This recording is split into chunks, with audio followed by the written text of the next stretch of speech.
Funky people, what's going on? It's 36 Gems of Funk, your #1 funk hero, and welcome to my My Hero Academia chapter 316 review. Now, I want to say, if you're first time viewer, drop 36 likes on the video, drop 36 comments on the video, subscribe once guys, and hit the notification bell only once. It helps out a lot guys. Now without no further ado, let's get into it.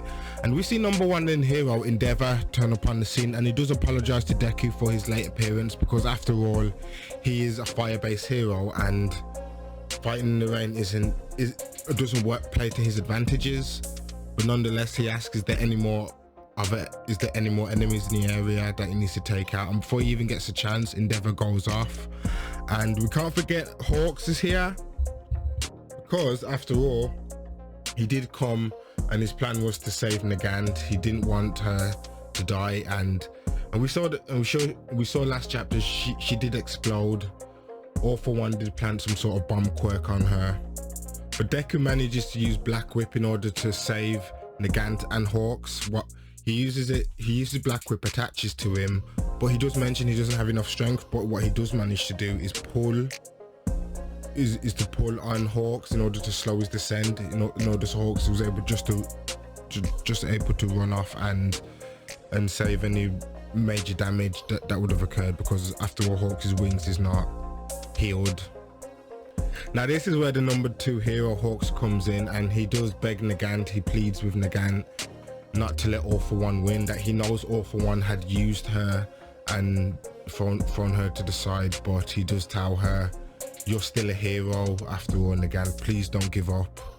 And during this happens during the free fall, when Hawks saves her and Deku uses the Black Whip in order to pull them to safety, or to slow their descent. And we do get to see some thoughts from Nagant, and she does say that, well, she does think to herself that she's like Hawks himself, and he's done horrible things, but he still has that glimmer of hope in his eye, a similar glimmer that we see when she was younger and she was first introduced to, and she first became a hero, or started training to be a hero by the Hero Safety Commission. Now after this, once she's saved and she's down, now Nagant does disclose some information, and she does say, I was supposed to bring the subject, well, the target being Deku, to the mansion in Habori Woods. And she says this after they managed to land to safety, and she also says it wasn't just me, he's reached out to some others. Now this is where I want to start speculating, because who are these other people? There was other villains that have escaped from Tartarus that we saw. Has he employed them? Is it other villains that we haven't seen before, like Nagant? Are some of the heroes not as altruistic and all out good as Lady Nagant? You guys comment down below and tell me how you feel. And don't forget to subscribe to the channel guys, it does help out. Now we see Nagant, and she's still breathing, she's still conscious, and she does ask Hawks, how do you keep that glimmer in your eye? How do you do it?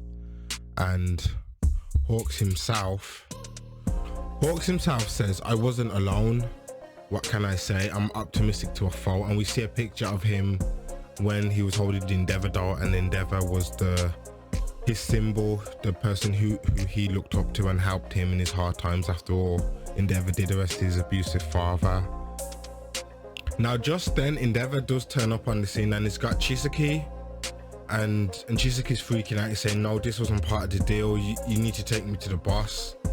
And he's not talking to Endeavor, he's talking to Nagant, and he's saying, you gotta take me to the boss, I gotta tell him I'm sorry.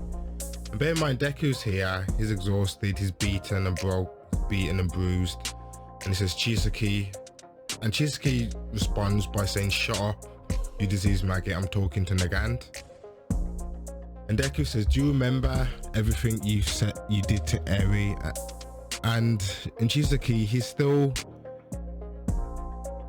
let's say his mind has been warped since his defeat and the loss of his arms, because all he simply responds is Eri, of course. If she was still there, if I still had her, I could. So we see that Chichisuke hasn't learned, he ain't learned the error of his ways. And Deku says, you want me to say sorry, do you? If you're willing to direct that same energy toward Eri, then I'll honor that deal in Lady Nagant's place. I don't see why Deku's doing this. I don't feel he should do this at all, because I don't think the redemption will come from a honest place. Or maybe, but then again, you guys comment down below to tell me how you feel, because maybe this is what Chizuki needs to see Eri happy and living a fulfilling life. I mean, you guys comment down below and tell me how you feel.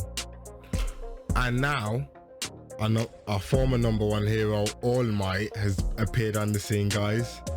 And he's worried. He comes to Deku, are you okay, kid? And Endeavor reports that Nagant and Chizuki are in custody.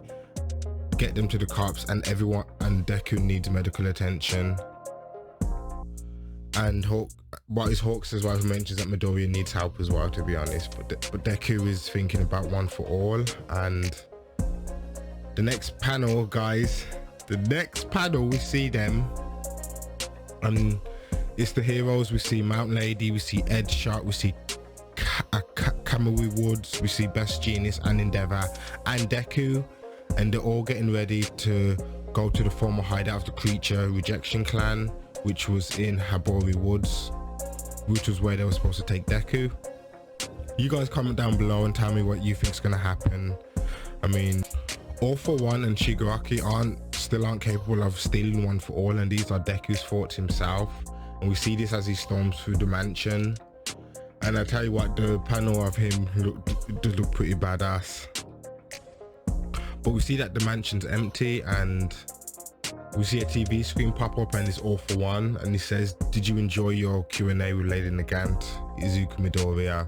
Because if you're seeing this message, then that must. But this is where All for One starts playing his mind games, and he does say, just so you know, I didn't force Nagant, she acted of her own free will.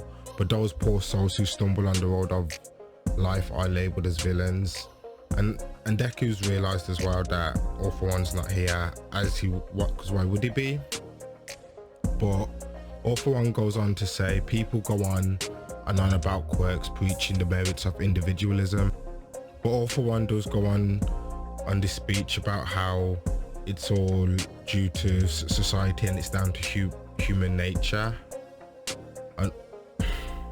But to be honest, he's just stalling for time. But the one thing he does say is, can you guess what was on my mind when I was in jail? It was you. I've long forgotten All Might. He no longer interests me. It's now your turn. And just then, the mansion explodes, and that's the end of the chapter, guys. We don't see what happens to Deku. We don't see what happens to the other heroes. All we see is an explosion from the outside of the mansion. But that's the end of the chapter, guys. You guys comment down below and tell me what you think is going to happen. How do you think Deku's going to get out of this? But, I mean, I'm assuming maybe his danger sense has kicked in and he's used Fajin. That's my idea. I don't know about you guys. But like I said, you guys comment down below and tell me what you think. Hit a like. I'm the 36 Gems of Funk. Keep it fresh and keep it funky. Goodbye.